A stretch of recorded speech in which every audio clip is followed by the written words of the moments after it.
La filière équine est aujourd'hui en danger. En danger parce qu'elle est fractionnée, dispersée. Et c'est si vrai que même au plan européen, le cheval va sortir des statistiques que retient Eurostat.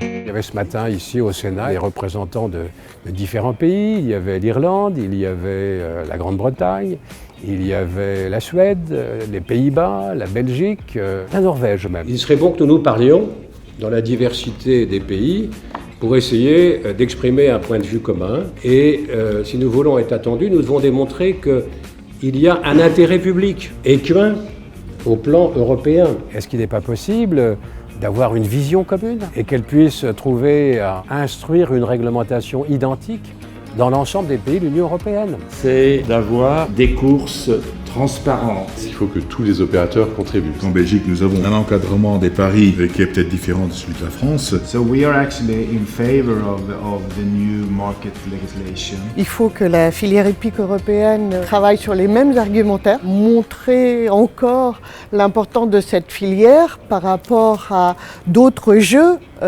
comme les jeux de casino ou des paris sportifs. Il faut effectivement travailler sur des aspects solidarité. Il y a des grands pays de course et des petits pays de course et chacun doit pouvoir se développer de manière cohérente. Ce qu'on ressent après cette réunion, c'est d'abord la force de la filière hippique et l'engagement des acteurs. C'est à nous aussi, politiques, de voir comment on peut favoriser le développement continu de cette filière et comment on peut ensemble trouver, développer en tout cas au niveau européen, un environnement favorable qui permette à ces activités de prospérer.